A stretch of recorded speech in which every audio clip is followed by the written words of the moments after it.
You took your time. Sorry, I bumped into the Traveler and Charlotte en route, and we ended up chatting for a while. It's been a while, Annette. You're working as Lenny's temporary assistant in the investigation of the Phantom Weasel. Thank you. It's good to have you helping. So, what's the situation? Have you seen Gemma? Nope. I've been here a while, and she still hasn't shown up. How bizarre. Maybe it was bad intel. Well, we won't get anywhere by standing around waiting. Traveler, Paimon, let's go ask around.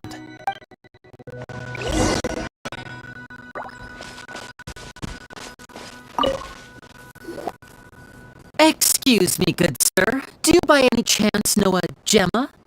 Gemma? You mean Caesar's fiancé? Sure I do. What's this about? I'm just trying to get a hold of her because I need her help with something. I heard she comes here a lot? Yeah, she does. Poor thing. It's no secret why either. She's heartsick. Ever since Caesar passed away, she's been coming here once every week to clean his grave. Often she just sits there in front of his headstone, lost in thought. Sometimes she talks to herself. I asked her what she was doing once. She said she wanted to speak to him again. She knows he's gone and hear from the grave, but she just likes to spend time there, telling her fiancé all about how her life is going. And she's been doing this ever since Caesar passed away? Oh, so 10 years. Wow.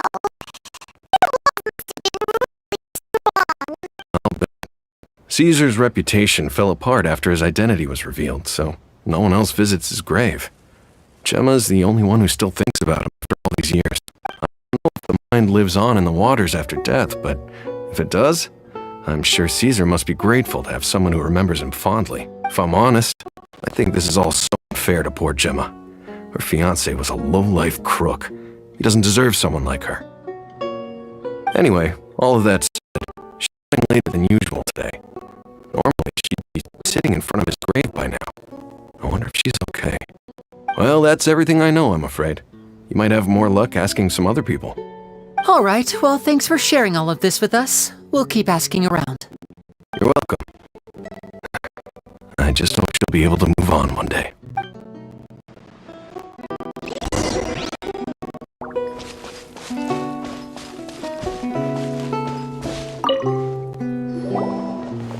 Did you hear the news? They're saying the Phantom Weasel's back.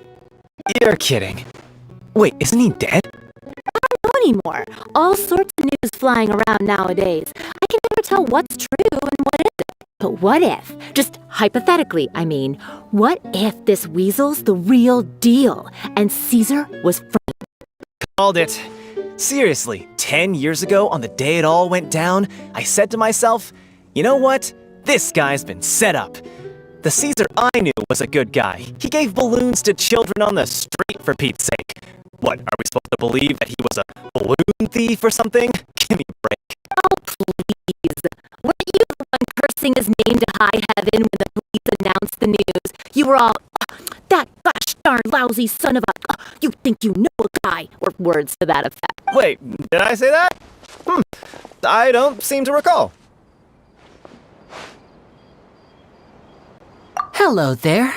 Sorry for disturbing you, but I couldn't help but notice you were discussing the Phantom Weasel. We're actually quite interested in this topic as well, but we're struggling to get to the bottom of it. Do you think you could spare a moment to tell us a little bit about Caesar? You've come to the right people. Yep, I was there. Back when Caesar used to perform magic tricks on the street. He was a great magician. The best trick I ever saw him do was pop a transparent balloon, only for a whole bunch of doves to fly out from the inside. I was right up close and didn't blink or look away once. But for the life of me, I still don't have the faintest clue how he pulled it off. Really incredible stuff. I saw him perform too. He always used to bring some gifts along for the kids who came to watch his show, and he'd hand them out after he was done. Sometimes he even got the kids to write their wishes down, and then he'd make the items on the wish list appear in his next show. Doesn't sound like such a bad guy. But after he died, there were also rumors that he used the wish list to find out what was precious to people, with the intent to steal it later. As I'm sure you know, the Phantom Weasel would steal just about anything from anyone. Whatever the case, now that the weasel is back, Caesar's become a hot topic once more. I bet Gemma must be pleased.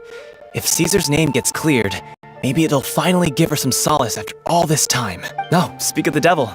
That's her over there. If you've got any more questions about Caesar, she's definitely the one to ask.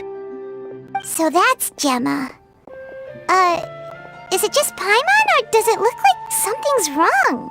Wait, it looks like she's injured. Come on, let's see if she's okay.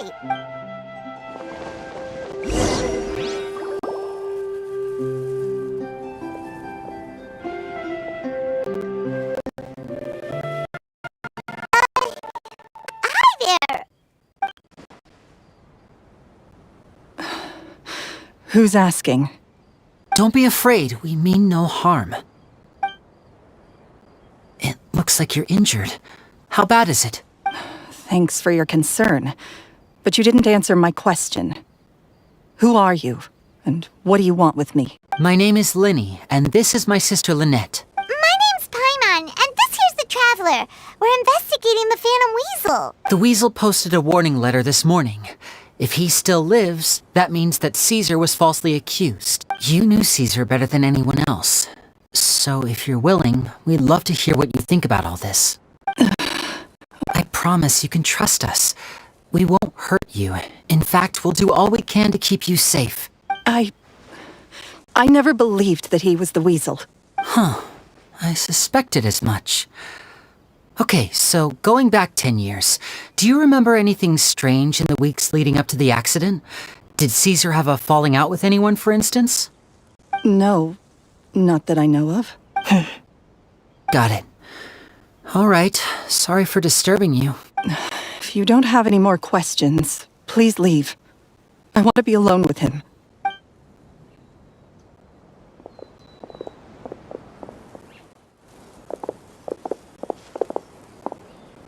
Judging by the look on her face, there's definitely something fishy about her. She's lying.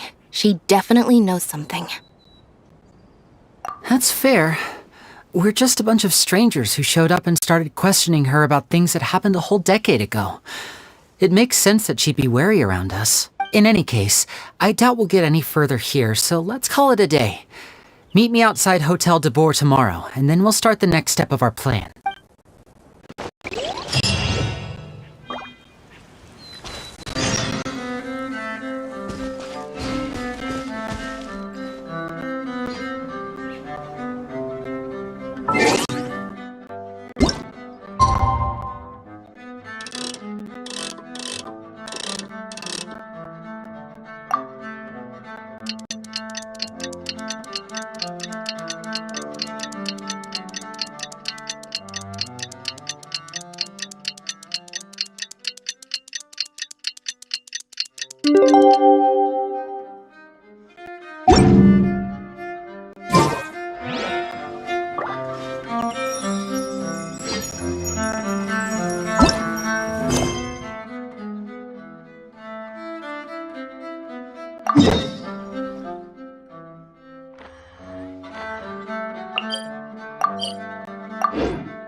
Over here!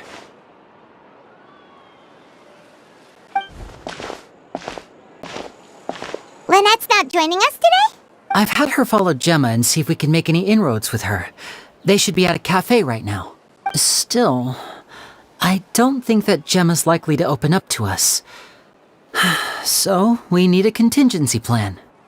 Today, we'll be looking into a guy named Lorenzo, Caesar's former pupil and assistant. When Caesar passed away, all the stolen goods discovered in his home were confiscated and returned to their rightful owners. But Lorenzo was the only one privy to all his magic secrets, and he inherited his craft. Before long, Lorenzo was the next big magician in town, his fame surpassing even that of his master, and it made him very wealthy. He's since left the magic scene though, and these days, he's a wealthy businessman with his fingers in a lot of different pies.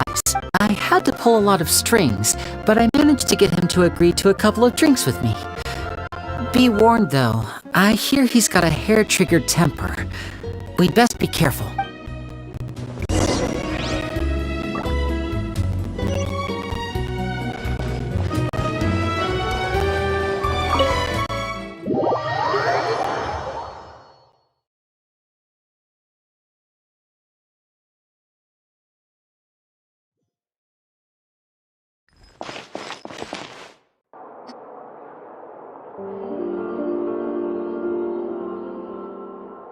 You neglected to mention that you were bringing 2 other people with you. My apologies. These 2 are my assistants. When they heard that I was meeting with the former magic maestro himself, they begged and pleaded with me to bring them along. And if it's no trouble, a couple of autographs would really make their day. Oh, forget the pleasantries, just sit.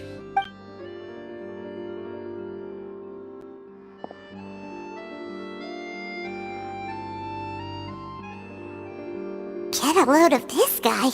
Forget the pleasantries, he says, but he looks pretty happy about Lenny stroking his ego. I only agreed to meet since we're both magicians. Do me a favor and cut to the chase. I have more important things to do than drinking. Much obliged, sir. As it happens, the matter I want to address is also related to magic. Yesterday morning, a warning letter from the Phantom Weasel appeared on the entrance to the Opera House. He claims to be planning something for the same evening that I'm scheduled to do a magic show there.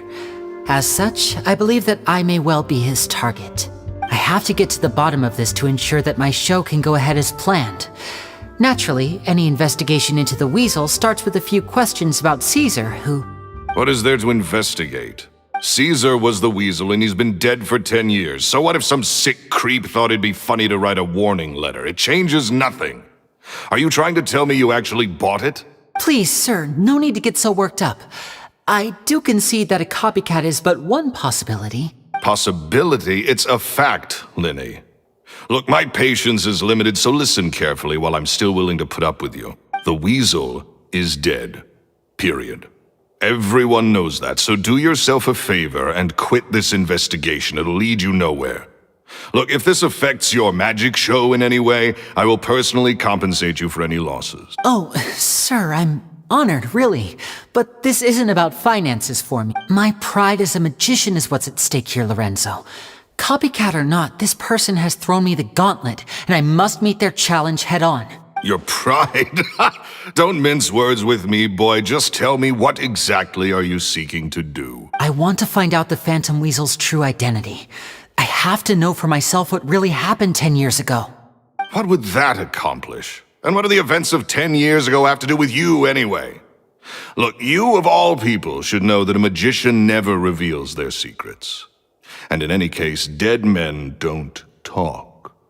So if you really care about your magician's pride, then you'll forget about Caesar and move on. Uh-oh. This is getting awkward. Lorenzo? Is that? Oh, it is you! I know that big, booming voice anywhere. What's up, my man? Want to grab a drink with me? Another day, I'm busy. Oh, come on! You can't be all business all the time. You know what they say? Live fast, die young. You gotta learn how to kick back and relax once in a while. If I wanted your life advice, I'd ask for it. Now get out of my face and go be drunk somewhere else. Sorry, my good sir. I don't believe I've had the pleasure. Oh, hey! Edmondo. He and I are business pals. We worked together a bunch of times. This is your first time meeting him? Oh, he's always like this. Foul-mouthed and hard-nosed. Never heard a kind word out of this guy the whole time I've known him. And he wonders why he can't get a girlfriend, despite being, what, pushing 40, 30, something? Anyway, point is, a lot older than when he first got rejected by the girl he was into.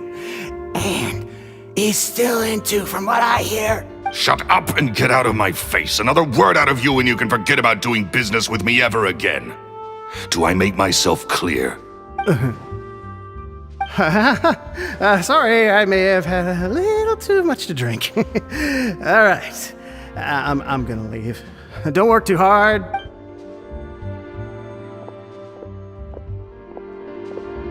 I think it's high time I made a move as well. If you really want to investigate this, Linny, be my guest. But if nothing good comes of it, don't say I didn't warn you.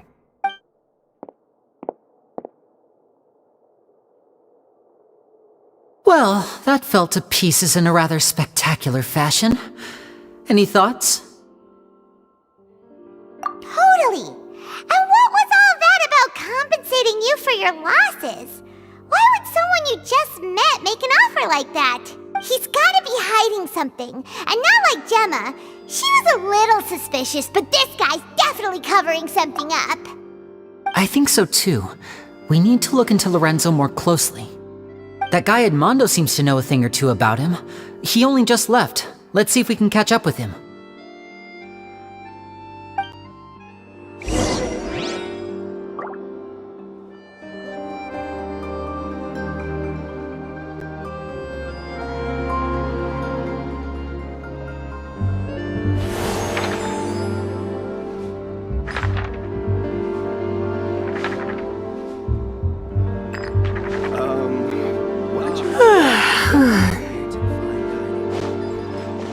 Forget about me.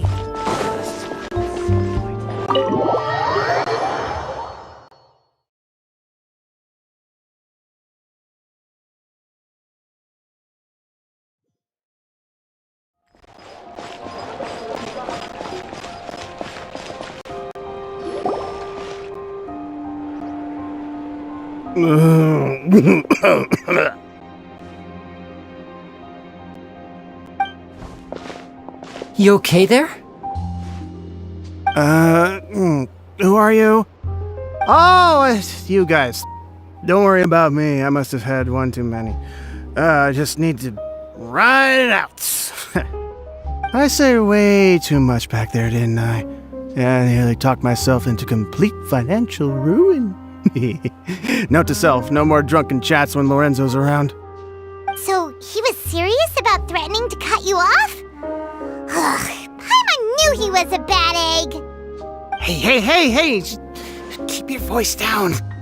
Don't go prying into Lorenzo's personal affairs. Bad things happen to people who ask too many questions or make an enemy out of him. What kind of bad things? Don't even ask. I'm sorry. I'm gonna have to cut this conversation short. I'm not crossing that line again.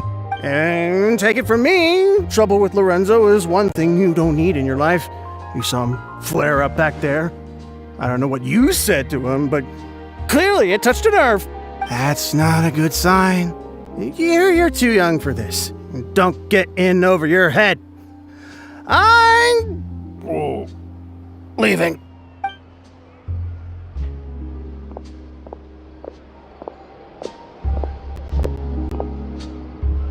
And there he goes. What do we do now, Lenny? Shh! I think we're being watched. Someone was listening in to our whole conversation. Don't say anything and don't look back. Any altercation in the city will attract the guards. We'd better take this elsewhere.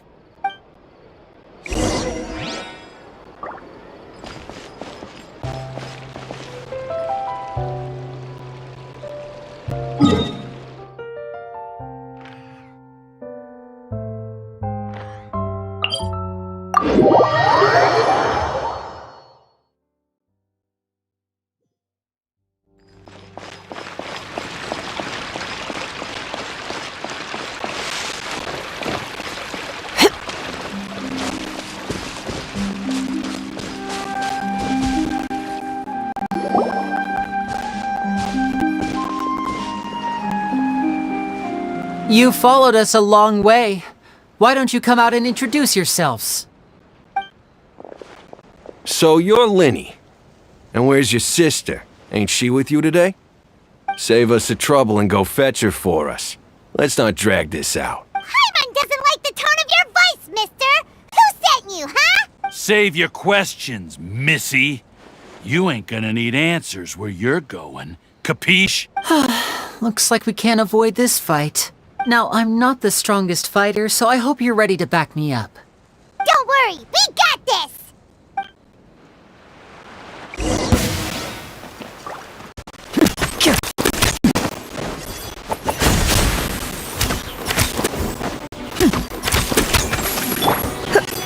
Let's spark things up a little.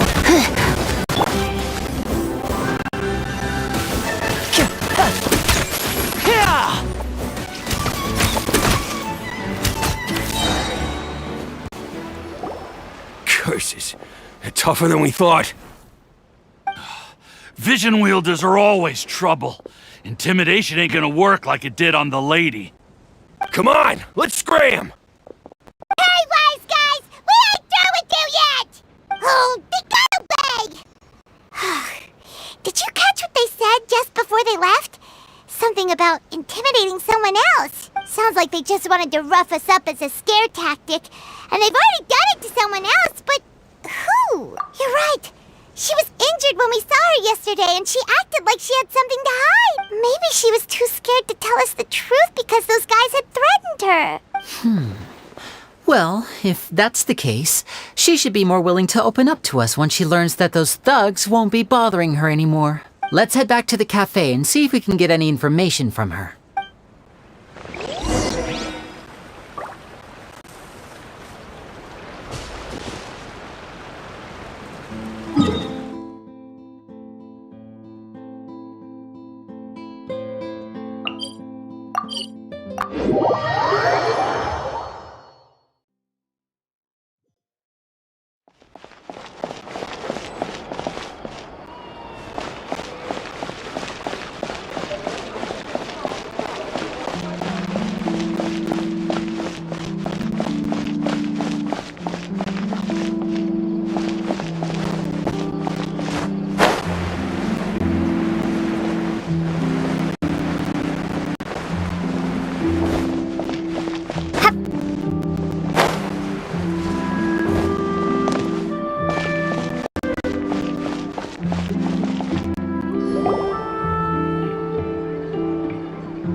Gemma?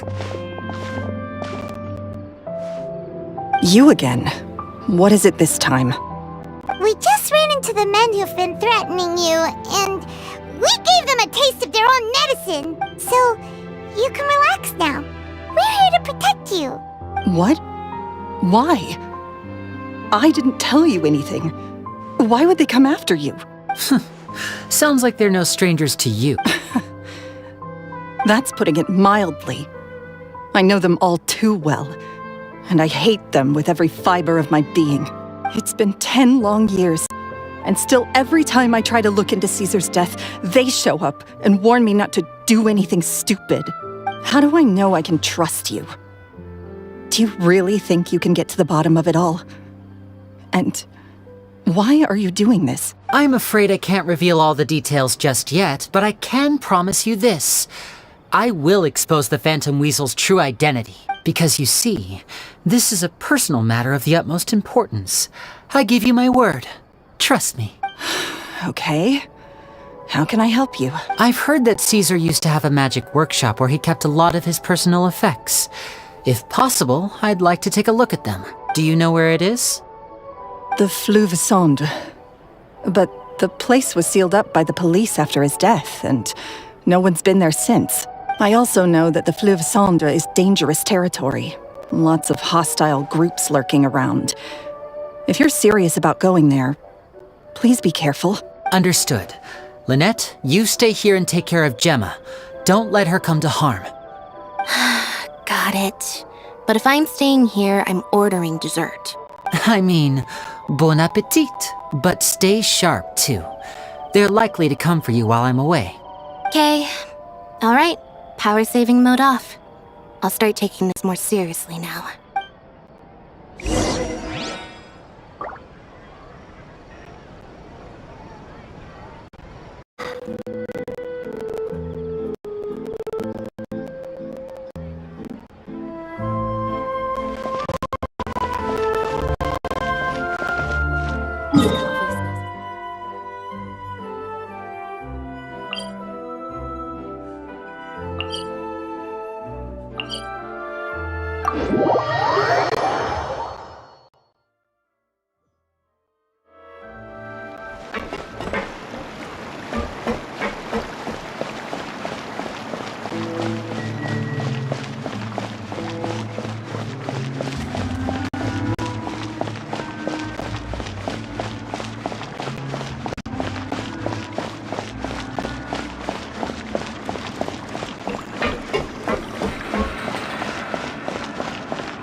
If Gemma gave us the right location, then the workshop should be right nearby.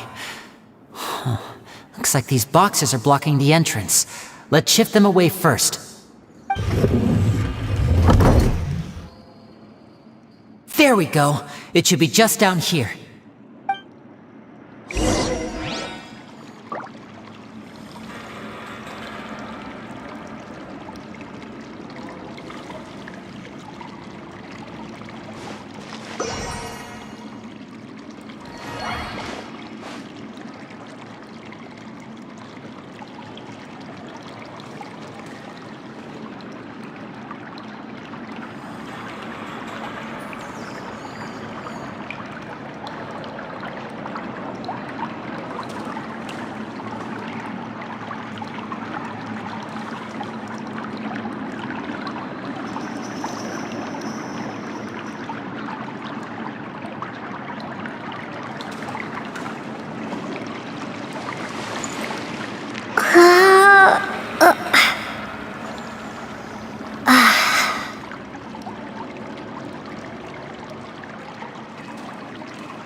was Caesar's workshop. Nothing suspicious here, just normal magic props. Let's head in further.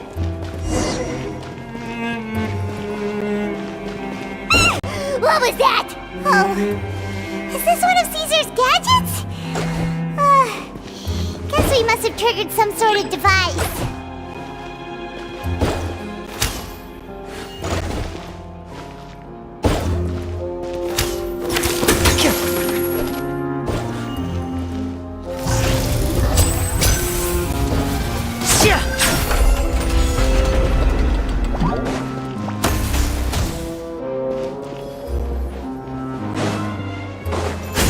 Right up.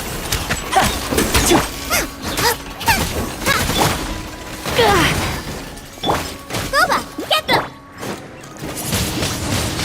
Windblade!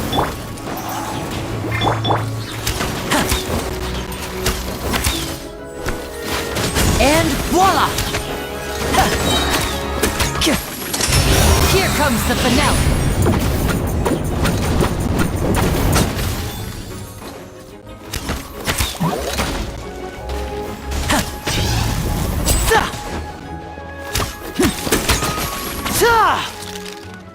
Whoa. Look, the doll in the box is glowing.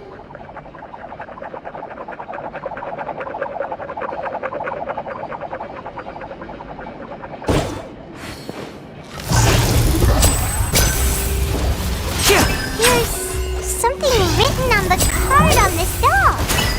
Let's take a closer look.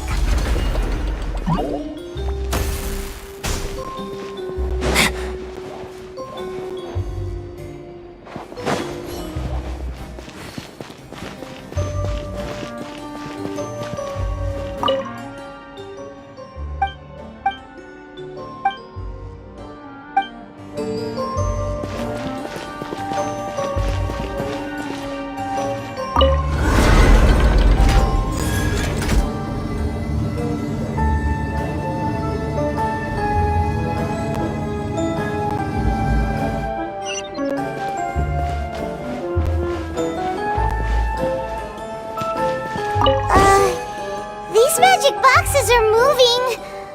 What do we do? One of them looks different from the rest. Let's investigate. Got it. We're supposed to find the box that lit up at the start, right? There should be another wish list inside. Let's keep trying.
That's weird. Have we reached the end already? There's nothing here. Maybe this was a wasted trip.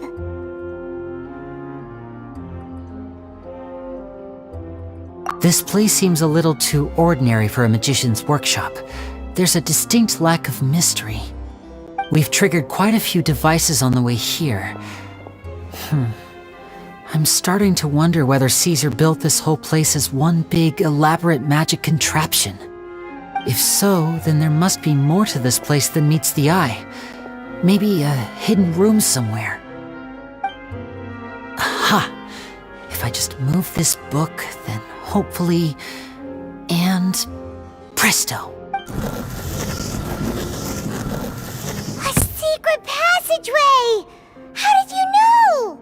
I'm a magician too, and apparently great minds really do think alike. Looks pretty big inside.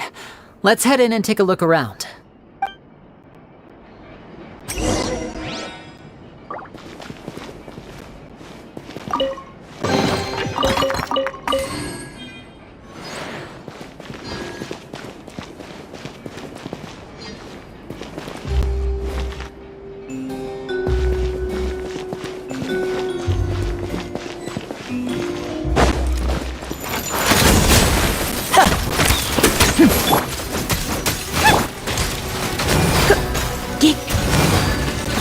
Don't be such a brute.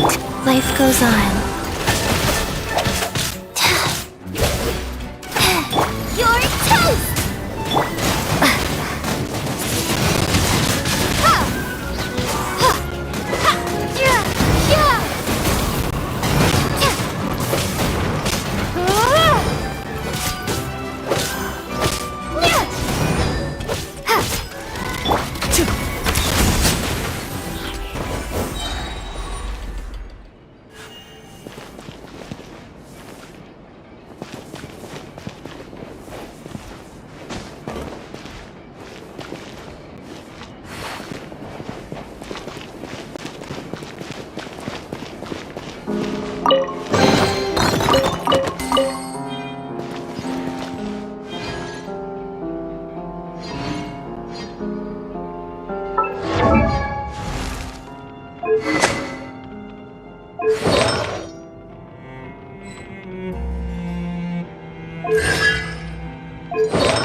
Right up.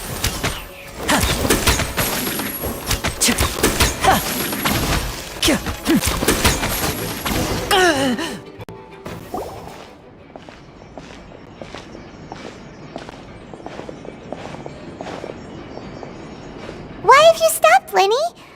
Is there some device in that box? Huh. It just looks familiar somehow. Let me check this out for a second while you guys go on ahead. If anyone makes a major discovery, let's rendezvous here. All right, see you in a bit.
Seems like we can't step on the same tile twice. Guess we've got to finish it in one run, huh?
Let's take a peek inside it, shall we?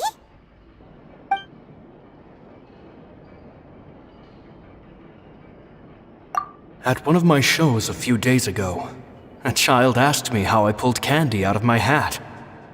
As a joke, I told the kid that the hat has a built-in wish-granting machine. Next thing I know, today a whole bunch of kids were pestering me to pull all sorts of things out of the hat. So I told them another white lie. The machine needs time to power up, but in the meantime, you can write your wishes down. Well, they took me up on that offer, enthusiastically. As I write this, I've only just got back from running around all over town, buying the things they wanted. Boy, are my legs sore. I wound up saving very little this month, but that's not a major issue. I now have a bigger problem. How am I going to hide all these things inside my hat? 2 children came to talk to me after today's show. I don't know why they were out on their own. They looked much too young to be unsupervised. I do hope they got home safely. Anyway, they said that they wanted me to teach them how to do magic. It's not uncommon for children to ask this, of course, but I've never seen any of them as serious about it as these 2. I told them that learning magic is very hard work, but that didn't faze them at all. It's like they already knew. They seemed so committed. I couldn't turn them down.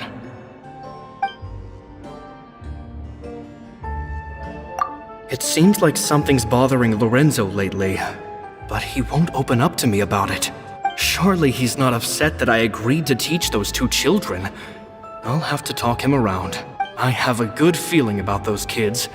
They're naturally talented, and it seems like they're not new to the world of magic. They have all sorts of fantastic ideas. All I'm really doing is helping them develop a more professional standard training plan. They wanted to call me Master, but I told them they absolutely mustn't. Any magician worth their salt could have taught them what I have. They're the geniuses here. Compared to them, I don't deserve to be called any sort of master. With time, I have no doubt that they could become far greater magicians than I. My only concern is why they're so mature for their age. I fear they've had to grow up too fast. I don't dare to imagine what they must have been through. Gemma thinks so too. She doesn't like being around them. Says that their eyes are too piercing. They don't bother me, but then again, I've never been the sharpest tool in the shed. It's nearly time for me to go on tour. I asked the 2 kids if they'd like to come with me, but they shook their heads. I once overheard them talking about their father and their mission. Sounds like their parents have other plans for them. I guess we'll be parting ways soon. It's only been 10 days since I first met them. but I think that I've gotten a feel for their personalities now. They're very tough, but also very cautious, and they trust no one but each other. This, I fear, is not a good habit to have. They hide things from me too. For example, when I asked them where they live and why they wanted to learn magic, they lied. That's the thing about children. Whenever they're trying to cover something up, it always shows somehow. I can sense that their lives have been hard, possibly even dangerous too. They're not like other children. It's a shame that I can't do more to help them. After thinking things over, I decided to tell them a bit about how I see the world. It's full of lies and falsehoods, and that is why we must find our own truth. P.S.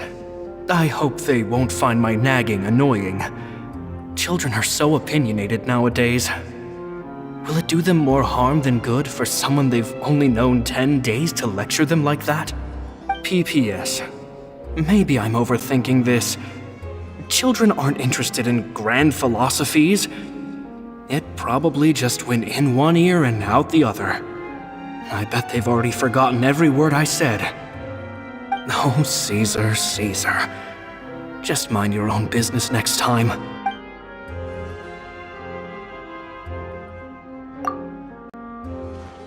Two magic geniuses with a father and a mission, huh? Sounds a lot like he was writing about Linny and Lynette, don't you think?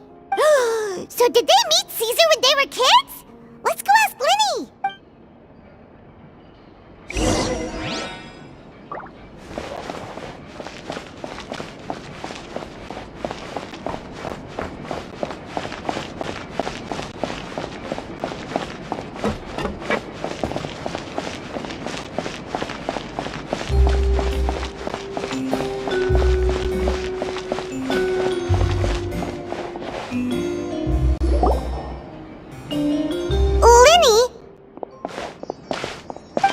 Hold that thought.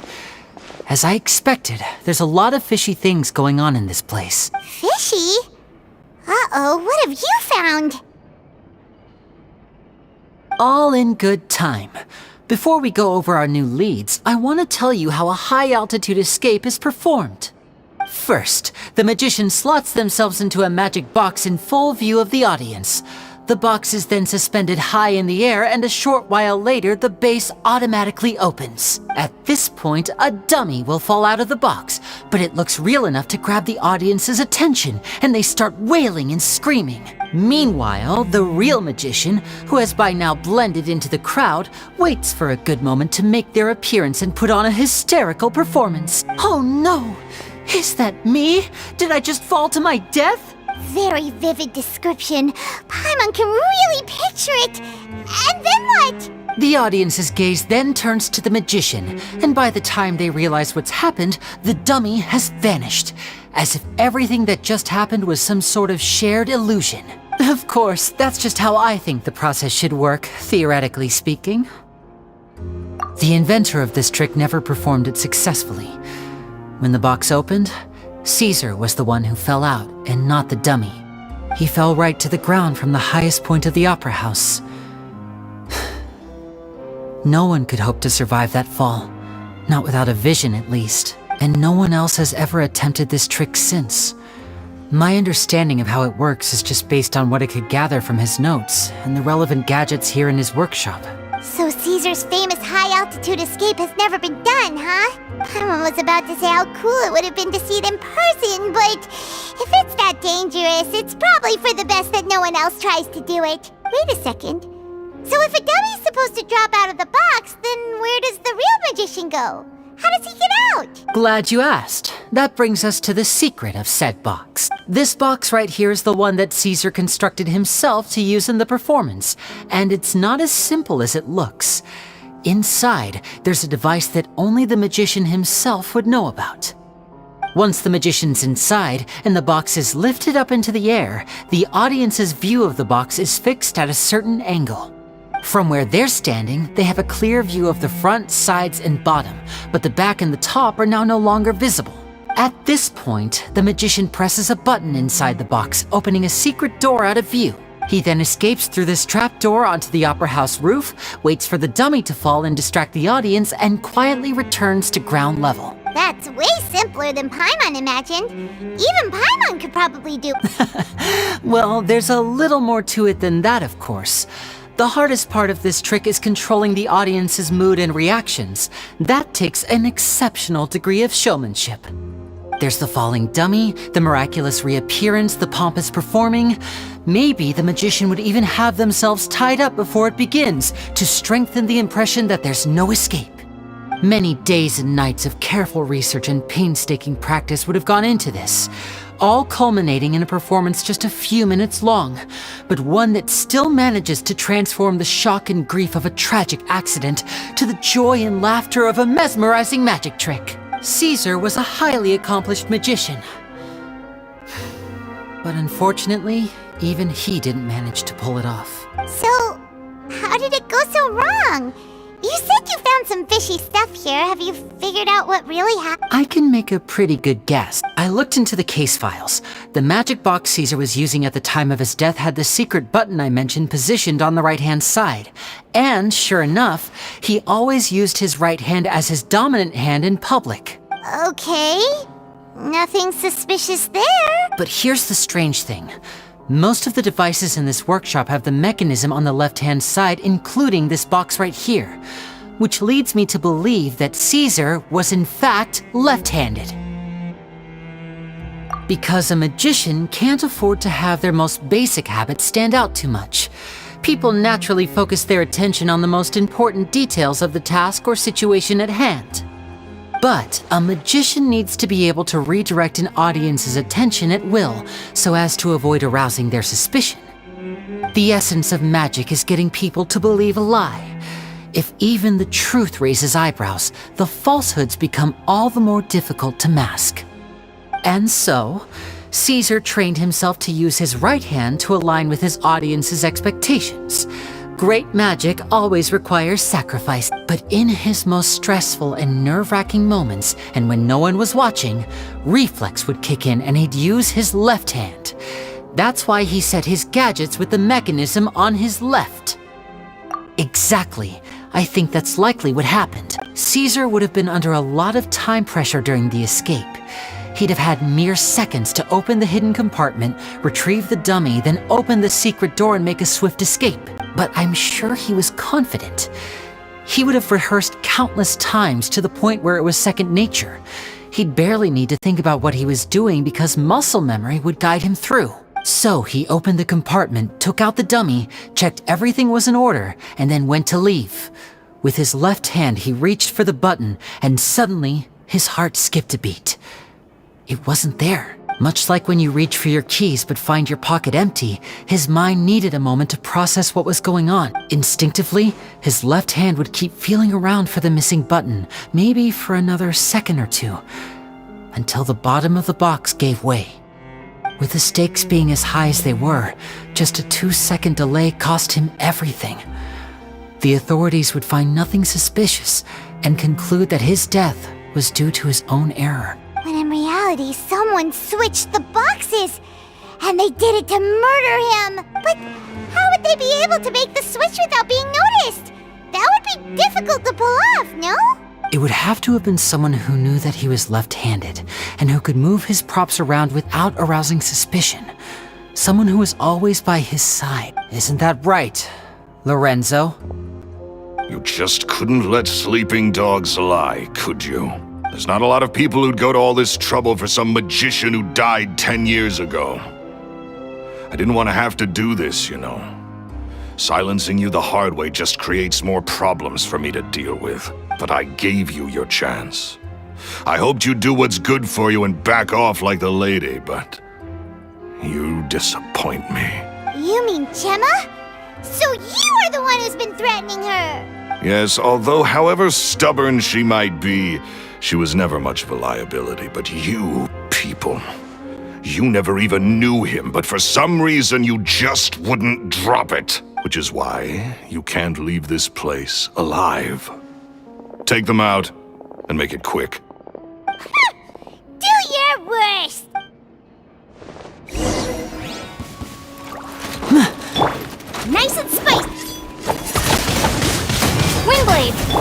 sacred name, Fortune Preserver. Heep. Yep. Heep. Heep. Hop. Gooba, get the...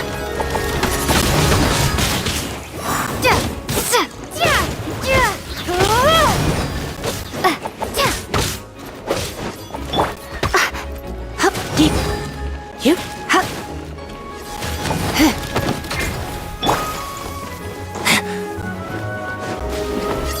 Now, I'm fine.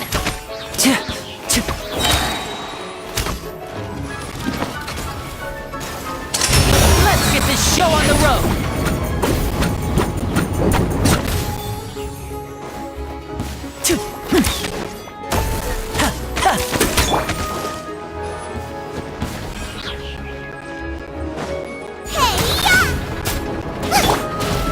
Try not to enjoy this too much.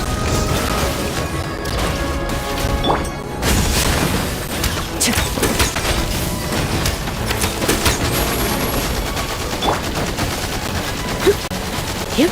Heep. Nice and spicy. Ha! Heep. Heep. Hop.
go.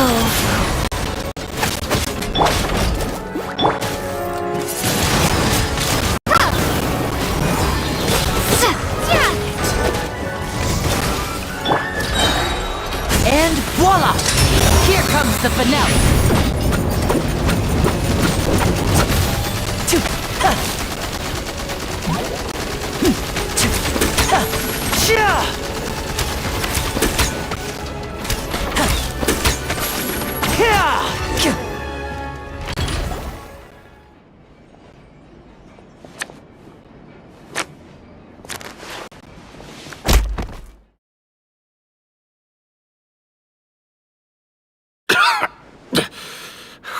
You kids are tougher than you look. Had enough yet, Lorenzo? Your cronies can't help you now. I think it's high time you started talking. And what I'd really like to know is, why did you murder Caesar? If I had a mora for every time you said that man's name. Of course you idolized Caesar, everyone else did. But I was the real genius magician. Me! He was just an amateur who did cheap tricks for gullible children. I was the one who made magic into the fine art it is today. The aristocrats doffed their hats to me! So it was jealousy. Jealousy. Hatred, more like. I hated Caesar. All he cared about was his magic. He lived and breathed it. He poured everything into his street performances and his stupid tours like it was just a hobby to him, never bothering to think about Mora. What sort of fool devotes their life to the art of deception and never has a Mora to show for it? But the people loved him, didn't they? Oh, how they looked up to him. No one gave me a second look. All I ever heard was, "Oh, your master's amazing, isn't he?" Amazing. Yeah, so amazing that he was completely broke. Every other apprentice was living it up at their master's expense, but no, not me. I put in all the work, mastered all the skills, and it brought me nothing more than the life I already had. He forbade me from using magic to trick people out of their Mora. There was nothing he hated more than that. And with his reputation in Fontaine, it was too risky for me to go it alone. As long as he was alive, if I dabbled in my own brand of money-making magic, he would expose me, and it would destroy me. I had to kill him. There was no other way. He had to go. And this was your only motive? It was reason enough. What other motive would I need? Well, I was under the impression that there might have been other factors at play. For instance, maybe you were in love with Gemma, but she was engaged to Caesar. In love with Gemma? Don't be ridiculous. Guess I was wrong about that then. Next question. Are you the Phantom Weasel? I am. Caesar was so strict with me. He insisted that his way was the right way, that the sole purpose of magic was to bring joy to the world. I never bought into any of that. I was more interested in the practical value of magic. Sure enough, it helped me fill my pockets with all kinds of valuable treasures. Oh, yeah! Charlotte told us that the weasel would steal whatever people valued, no matter how much he was worth. That's just how it looked from the outside. What would any thief want with second-rate loot? I've only ever targeted high-value items. I stole cheap things as a way of practicing my craft. It was other people's overactive imaginations that conjured up the preposterous image they then dubbed the Phantom Weasel. So that's the story, huh?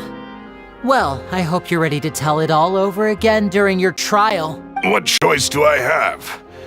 You're a pack of wolves, and you've got me between your jaws. You've seen what's here, and my last-ditch effort to stop it getting out has failed. What else can I do? So be it. I've enjoyed power and wealth for the last 10 years, the likes of which Caesar could never give me. I wouldn't choose for things to end this way, but I regret nothing. Very well. In that case, I'll contact the guards. Traveler, Paimon, keep an eye on Lorenzo for me. I'll meet you just outside the workshop when I'm back.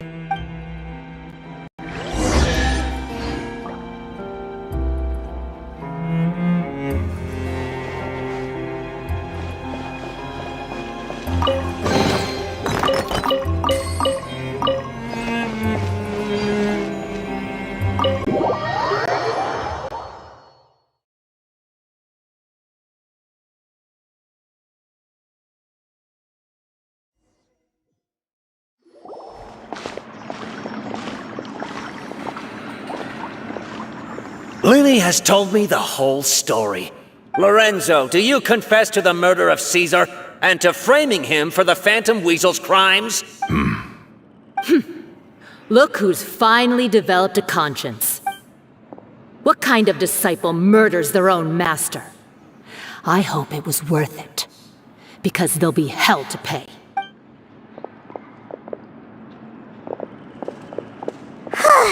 Looks like it's all over. What should we do next, Lenny? Should we start preparing for your show? Let me think. Let's rendezvous with Lynette and Gemma first. With Lorenzo in custody, Gemma will no longer have to fear for her safety. Good point! We should go tell Gemma the good news right away! It'll give her some peace of mind for sure!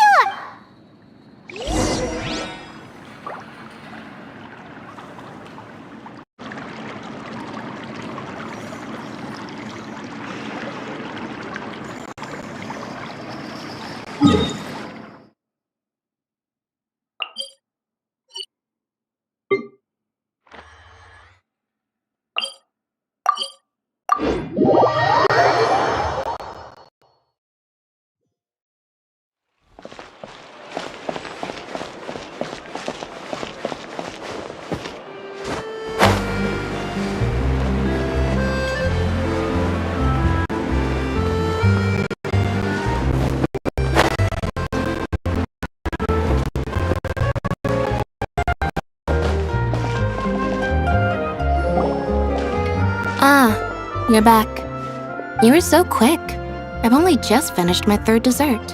Your third? Lynette, come on, we've talked about this. Everything in moderation. You're not gonna have any room left for dinner now. It's fine. I'll shift to exercise mode and jog off the excess sugar. That's besides the point. Well, it's done now, but try to eat a more balanced diet in the future. Point taken. Did everything go okay? Of course! Lorenzo was no match for us. The guards are taking him into custody as we speak. Gosh, that's amazing. I'm sorry, I still didn't know if I could trust you, but now it seems I can. I had my suspicions about Lorenzo, but It's okay, we understand. He did threaten you. Paimon would find it hard to trust strangers in your position too. But you don't need to be scared anymore. Everything's gonna be okay. Sorry. My emotions are all over the place right now. I've been waiting for this day to come. I always wanted to report Lorenzo. He took all of Caesar's property, which I found suspicious. But I had people watching me all the time, so I couldn't risk looking into it. I was so afraid. I was scared he'd do something terrible to me, and then no one would be left to visit Caesar's grave. So I never had the courage to speak out. Thank you all. Truly. Thank you so much.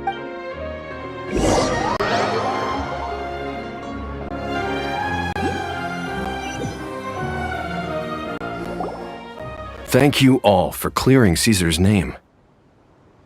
I never would have guessed that Lorenzo was the real Phantom Weasel. He never showed any signs that there were problems between him and Caesar in public. From the outside, it looked like they got along great. And to think that lowlife's been living life to the fullest all this time, while Caesar's name was getting dragged through the mud. It's a travesty. At least his soul can finally rest in peace now, thanks to your efforts. If only I'd realized before it was too late. Don't blame yourself, Gemma. This isn't your fault. Yeah, you still have the rest of your life to live. Caesar wouldn't want to see you spending it feeling guilty. Cheer up, Gemma. My brother's doing a magic show at the Opera House tomorrow evening. Would you like to come along? It might raise your spirits. This show will be a special one. We're holding it in Caesar's honor. In Caesar's honor? Oh, thank you. I'll be there. Great. We'll see you tomorrow evening. Traveler, Paimon, don't be late. Don't worry, we'll be there. No way are we gonna miss out on a free magic show. Wait, Paimon feels like we're forgetting something. Oh yeah, Caesar's diary! We never found out if the two kids Caesar taught magic to were Linny and Lynette or not. Linny changed his...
Not this time. My brother's going solo today, so I'll be watching with you. Good evening, ladies and gentlemen. I hope everybody's ready because the show is about to begin. The great magician Linny has prepared a spectacular show for us all tonight, concluding with an all-new grand finale that no audience has ever seen before. Wow! A new trick! Thank you all so much for coming. Now, prepare to join me on a journey through the mystical and miraculous.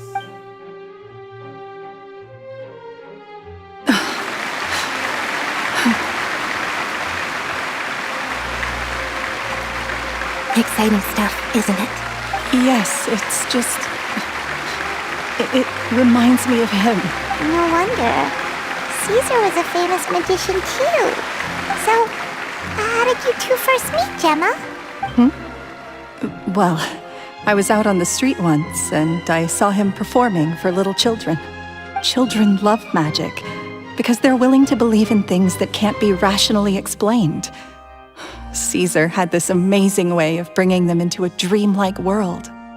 And somehow, I felt drawn to him too. So I went up and asked him to do a trick for me. Aw, that sounds so romantic. What trick did he do? It was with a flower. He took it in his hand, snapped his fingers, and it magically appeared on my head. I was so happy that day. No one had ever given me a flower before that. Oh, that's so cute! Actually, now that you mention it, Lenny's done that one before. Is that right? Then I suppose he's a romantic at heart, just like Caesar. So let's treasure the time we have with him. After all, you never know when the people dearest to you might be gone. That's right. It's all over now. Paimon doesn't really know how to comfort you, but at the very least, no one's gonna be intimidating you from now on. You can breathe easy at last, right? Right. Yes, you can breathe easy now, Phantom Weasel. See? Even Lynette says... Wait, what? The Phantom Weasel? Lorenzo escaped? Where is he? What do you mean, Phantom Weasel? As Linny once said, a performer's job is to commit fully to their role and put on a flawless performance for their audience. But once the bag of tricks is empty and the curtain falls, it's time to end the show. The spotlight is no place for someone with no more cards up their sleeve. It's been 10 years, Gemma. Aren't you tired of the grieving widow act? I think it's time to put an end to it. What are you talking about? Paimon doesn't like this riddle. Traveler, Paimon doesn't like where this is going. Come on, say something! Ladies and gentlemen, I hope you're all enjoying the performance so far. There will now be a brief intermission, after which Linny will perform the most electrifying act of tonight's show. The one we've all been waiting for. The final performance will take place outside of the Opera House, so please make your way outside in a calm and orderly fashion. The Phantom Weasel never did like public places, did they? Don't worry, this place will be quiet soon. Let's talk somewhere else for now.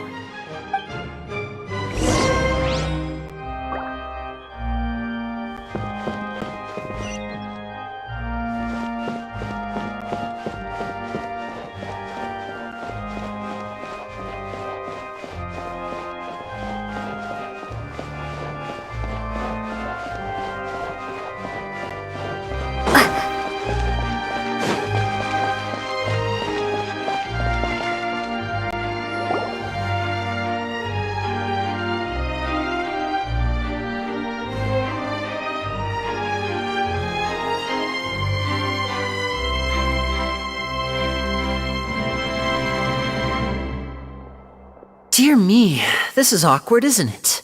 And unfortunately, I'm all out of gadgets, so I'm afraid I can't do any tricks to liven up the mood. This is a big mistake for a magician to make, but thankfully, I do have a backup plan. Now, who wants to hear a story? Lenny, don't we have more important things to address right now? Lynette accused Gemma of being the real Phantom Weasel a moment ago. Oh, what the heck's going on? All in good time. Magicians are good at guessing what people are thinking. I know the questions you want to ask. And as it happens, the story I'm about to tell might answer a few of them. Really? Well then, let's hear it! Paimon's dying of curiosity here! Let's go back to the very beginning. A decade ago, when the Phantom Weasel was terrorizing the court of Fontaine. She never missed a target, never left a trace, and no treasure was safe from her thieving hands. But as her infamy grew, so did the readiness of the police, and her opportunities to act became ever fewer. Every day she ran the risk of being exposed for who she was. Of course, she could not simply take this lying down, and before long she found her ticket to freedom. She would create a scapegoat, a false weasel to close the chapter on her behalf. After weighing her options, she set her sights on a renowned magician, Caesar. After all, magic and theft shared enough similarities for people to buy the story when the truth came out. So then what? Being the master deceiver she was, the weasel easily earned Caesar's trust.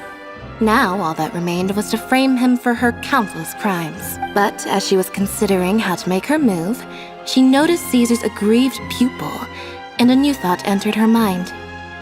Maybe I don't need to get my hands dirty after all. At her encouragement, Lorenzo tampered with Caesar's magic box, causing him to fall to his death. Afterwards, Lorenzo seized his master's property, and the weasel set about tarnishing Caesar's reputation. Two co-conspirators committed the perfect crime.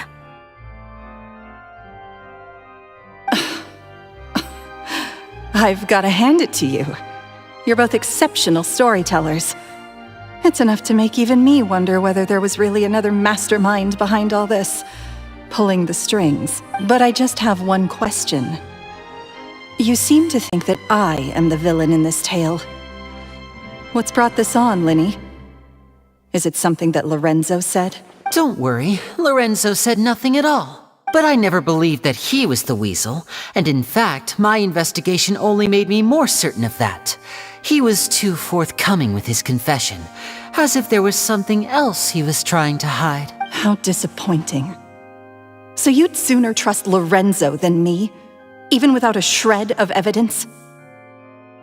A magician is an expert at playing the audience to get the result they want.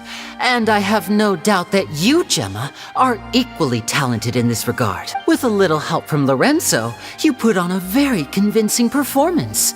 The lovesick fiancé, whose devotion to her betrothed is unshakable, even under threats of violence. Caesar was maligned and hated by all for 10 years, but you? Everyone sympathized with your plight. Who would suspect for 1 second that the lovely young lady always seen weeping in front of Caesar's grave was actually the mastermind behind his demise? No, not that poor lady. Perish the thought. Wait, so you mean the whole intimidation thing was just a hoax? Gemma and Lorenzo were both in on it? But why would Lorenzo agree to that? And why didn't he sell her out even at the end instead of admitting to being the weasel himself? Yes, why indeed? Maybe Gemma herself could enlighten us on that question. Well, Linny, if you're so confident in your version of events, then I think the answer should be obvious. Having killed Caesar with his own hands, Lorenzo was plagued by overwhelming guilt.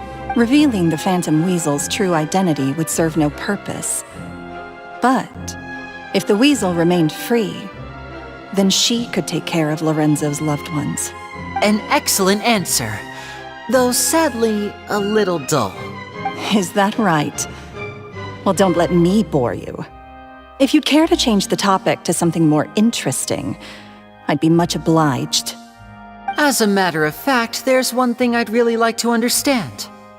Why would the real weasel have targeted things that only have value to other people? Could you shed any light on that? Of course. After all, we're just telling stories here, aren't we?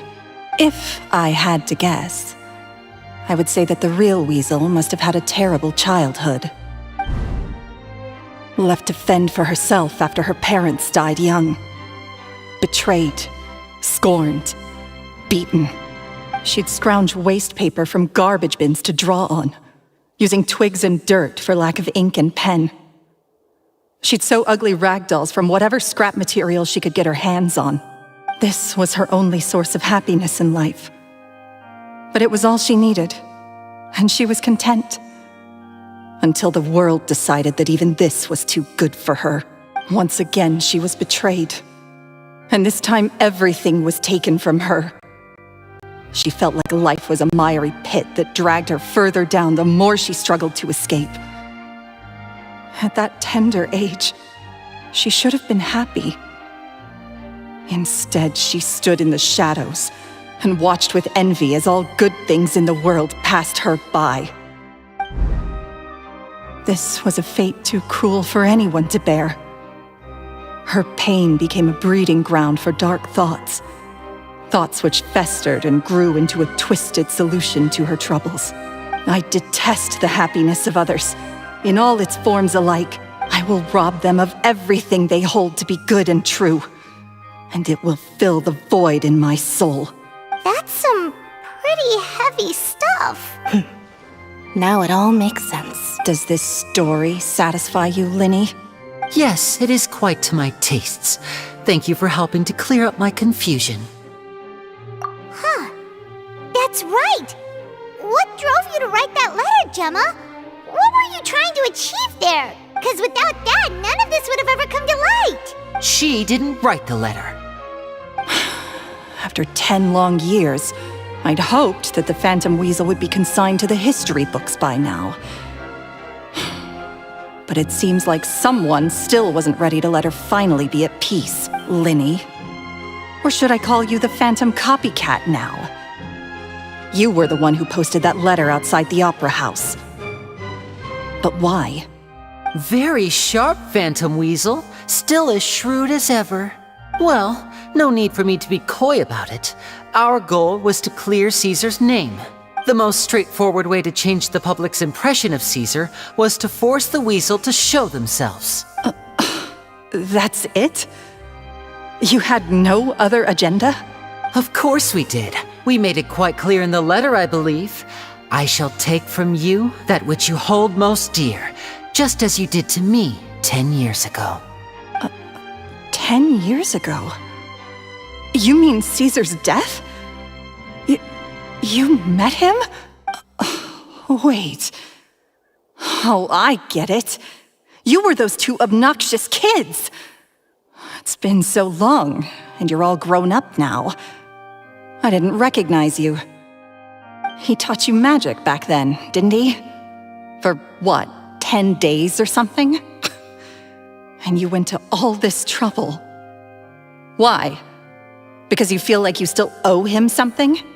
We remember all our debts, however great or small.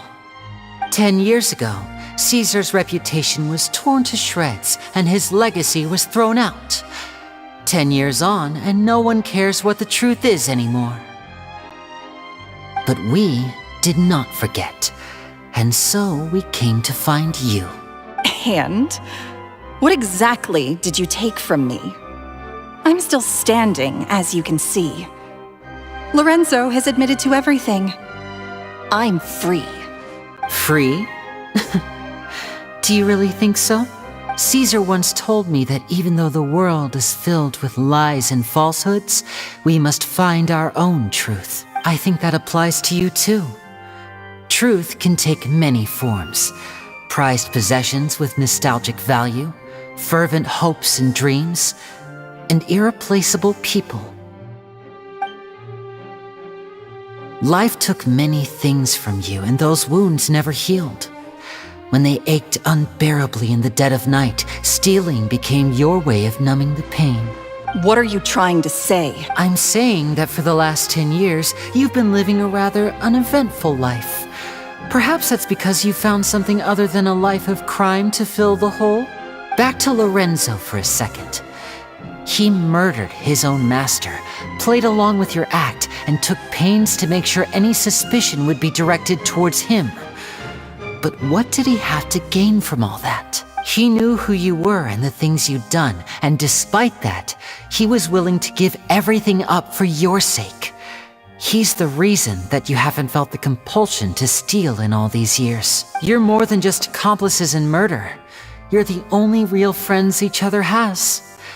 So I think you know, deep down, that he is the only truth you have in your life. But that truth is gone now. And I guarantee you, you'll never see it again. Congratulations on your freedom, Gemma. Your freedom will cost you dearly. From now on, you'll be all alone in a world full of lies and falsehoods. I do hope you'll be able to bear it. You've still got a long life ahead of you after all. Gather round, one and all. The time has now come for the amazing Linny to perform his final act in tonight's show. I'm sure you're all wondering what he has planned for the grand finale. Well, wonder no more, for the answer is a death-defying high-altitude escape. A high-altitude escape? I'm sure you all remember the magician Caesar. This was the very trick that led to his fatal fall. after which he was dubbed the Phantom Weasel. But we have now learned that Caesar was wrongly accused, and that the real Weasel has now confessed to their crimes. Guess that's my cue to leave. Whew.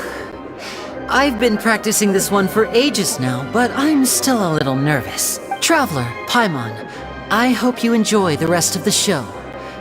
There may be a lot of people watching tonight, but you alone are my true witnesses.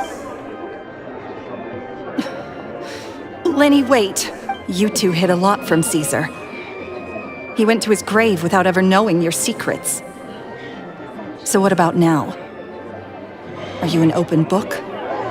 Or are you still the same as ever? You don't have to tell lies to end up isolated and alone. One day, you'll end up exactly where I am today. Maybe then you'll finally understand. You're wrong. I'm nothing like you. So, what are we, doing now? Like Linny said, when you're ready, let's head outside and watch the show. But what about Gemma? She'll figure out what's best for her soon enough. Oh, and if you'd like to see Linny after the show, you know where he'll be. The usual haunt. All right. Well, let's go and watch Lenny's finale then. This trick's a pretty dangerous one, but he should be able to pull it off, right?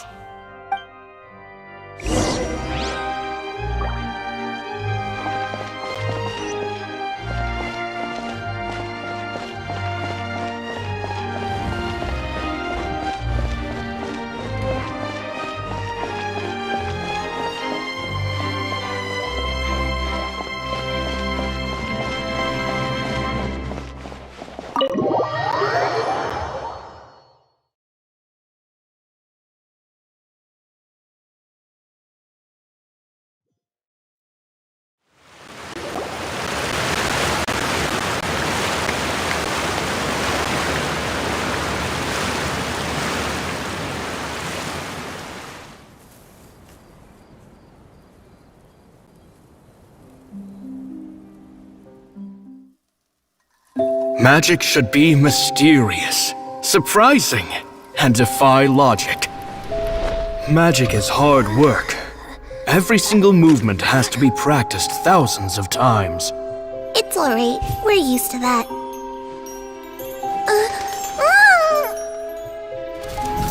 We're sorry. You've taught us so much, but we can't tell you the whole truth.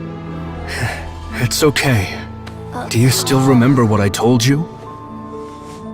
This world is full of lies and falsehoods. I only hope that one day you can find your own truth. What about you? Have you found your truth? Magic is my truth. I want to perform a magic trick so great that people will always think of me when they talk about it. For a magician, what greater honor could there be? Look! Behold! Linny is sealed inside the box. Will he manage to escape? 10 years ago, Caesar attempted this very trick, and it was at this precise moment that...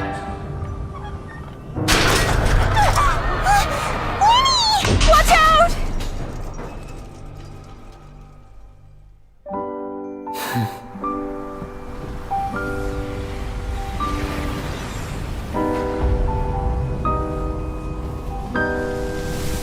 Mysterious.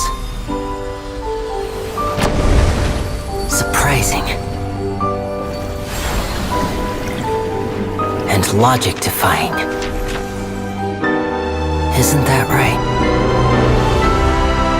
This honor belongs to you, Caesar.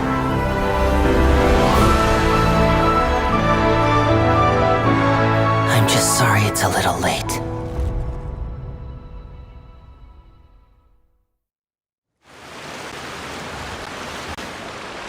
Did you see that? 1 minute he was falling, and the next, he turned into flowers. How could he possibly have done that? How mysterious. I didn't blink once. He just vanished, right in front of my eyes. What a heart-stopping magic show! This was really worth the trip. Caesar's name has finally been cleared, and Fontaine's new star magician Linny has fulfilled a wish on his behalf. Oh, I couldn't ask for a better grand finale. It will make a great headline for the Steambird tomorrow, even if I do say so myself. Whew. Looks like everyone really loved Linny's grand finale. Paimon doesn't see Linny anywhere. Where'd he go? Oh, Lynette said he'd be waiting for us at the usual haunt. But, where is that? Oh, you mean the one where Caesar's buried? Yeah, that's probably it. This whole magic show kinda seemed like Linny's way of saying goodbye to Caesar. So it makes sense that that's where he'd be afterward. Alright, let's go look for him there.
Was scared to death when the chain broke.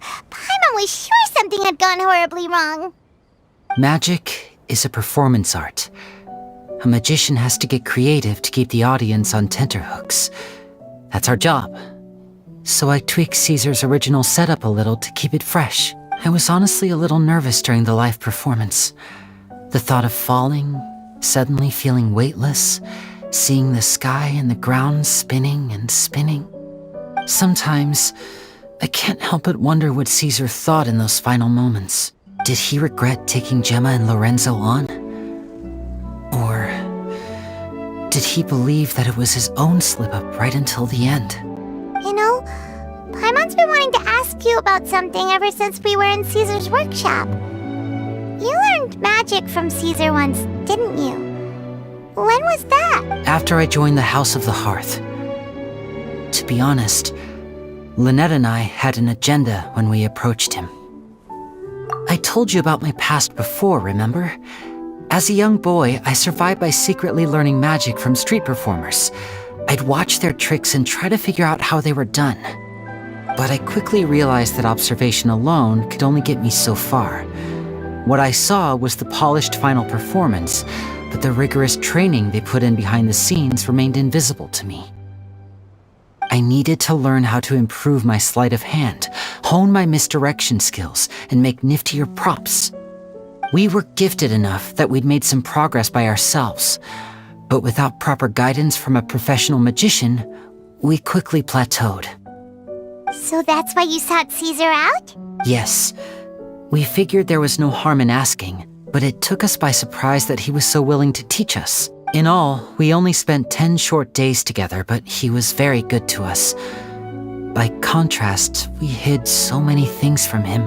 For instance, when he asked why I wanted to learn magic, I answered, "It's my passion." But in truth, there was already a lot more to the story by then. After being taken in by an aristocrat for our magic talent, then betrayed soon after, this was no longer about me doing what I loved. What amazed me was how the lie escaped my lips even as I was hesitating over whether to tell him the truth. Trust is a beautiful thing. Sadly, I'd forgotten how to trust by then. Linny. Still worried about the way I feel? You really are a gentle soul, aren't you? But don't worry, I'm used to it now. From the mansions of the elite to the house of the hearth, lies and selfishness have followed me and Lynette everywhere we go. After Caesar went on tour, we became busy with our missions. The next we heard of him was that he'd fallen to his death, and was now declared to be the Phantom Weasel. That night, I remembered his smile. But as I lay there, I didn't know what to say to him. To keep secrets is to put up walls. The longer you keep them up, the less you let people in. Then, one day, you look around and realize your life is like an empty auditorium after a show, full of seats once occupied by all the people who left. But I guess that's the price we have to pay. You only realize how much someone really meant to you when you lose them completely. That's why I was so confident this would hurt Gemma. Because I felt it for myself. Yeah, cheer up, Winnie. We've had to say our fair share of goodbyes during our journey, too. But whatever happens, Paimon always believes in what tomorrow brings. Delicious food, fun toys, and the traveler by my side. Paimon just needs to focus on things like this, and all the unhappy stuff goes right out the window. You know, traveler, doesn't that kind of make you Paimon's truth? Exactly. It's the same for me and Lynette. We are the truest thing each other has in the world, and nothing can replace that. Life has taken plenty from us, like it did from Gemma. But at least it left us with each other. That's what gave us the strength to get through the darkest days. That's why the darkness never consumed me, and why it never will. Maybe we live in the shadows too, but we remember every precious ray of light that shines through. All right. Time to lighten this conversation up a little. What did you think of the show tonight? Were you happy with it? It was amazing! Paimon just wishes we hadn't been so distracted with the Gemma situation. Winnie, could you do just one more trick for us? Whoa, that's a bit of a tall order, I'm afraid. The show's just finished, so my sleeves are decidedly card-free right now. Aw, come on! Surely you can think of something. Oh, all right then. I'll give it a go. Watch closely. I have a flower in my hand. You liar! There's nothing in your hand! We ain't going along with this! Huh? My goodness, you're right. But I could have sworn I brought one here with me. 3, 2, 1! Now, have another look around. Maybe the flowers appeared somewhere else. Really? Let's see. Wow, there it is! Oh, this is a different flower from the last time, right? But more importantly, Paimon has to know how the trick is done, please! Well, if you want to learn magic, you'll have to start by addressing me as teacher. Ugh. Fine! Please, teacher, please! Since you asked so nicely, I'll share one little tip with you. Is that it? Look at the time. We shouldn't linger here too long. Thanks again for coming to see my show. I bid you both good night. I look forward to seeing you again. All right, fine. See ya. Shall we head back now, too? Oh, Paimon can't wait to read the Steambird tomorrow. Let's head to the Steambird's offices tomorrow morning and see what we can find out.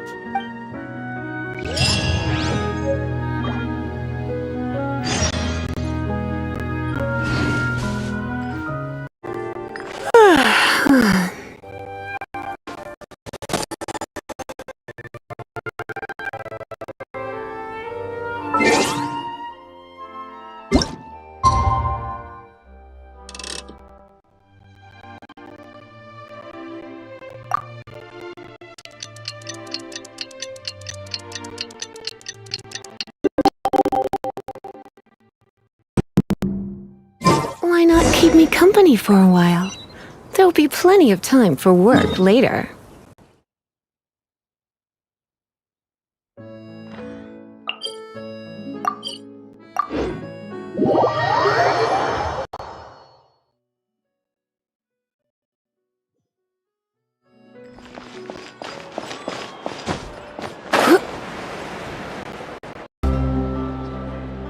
I'm very sorry, Charlotte, but my sister and I are quite busy today. I'm afraid we'll have to decline this interview. Oh, please, Linny, I'll only take a moment of your time, if you would be so kind. Huh? What's happening here?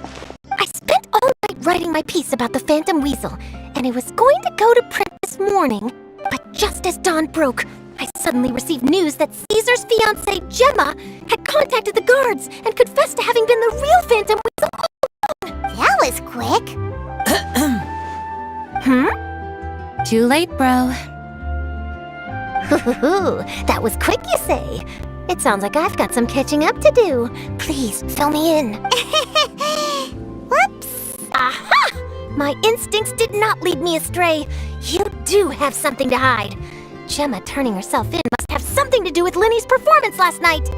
Maybe watching my high-altitude escape trick reminded her of a better time with Caesar, and she could no longer ignore the voice of her conscience. Then? Wait, no, there must be more to it. If that's all it took for her to have a change of heart. Well...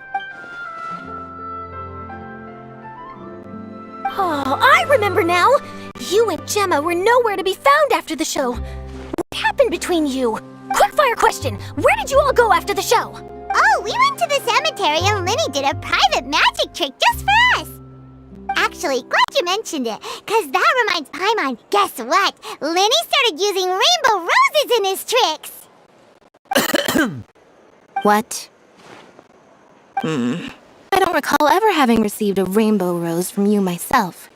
Is this supposed to mean that they're more important to you than your own sister? No, I just, What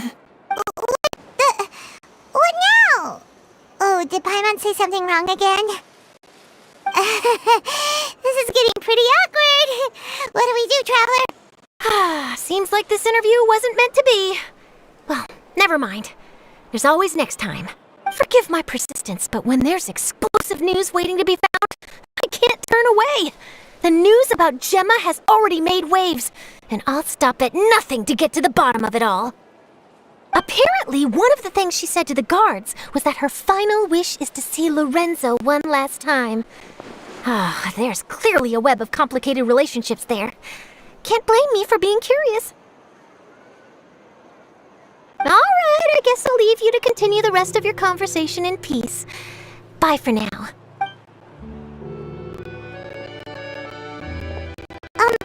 Lynette? Paimon didn't mean to... Don't worry, I wasn't angry. I was just trying to distract her. Oh, really? Oh, thank goodness. You scared Paimon there. Phew. You and me both, Paimon. You and me both. At least it did the job, right? Please, take good care of that rainbow rose. I'd be really upset if you lost it.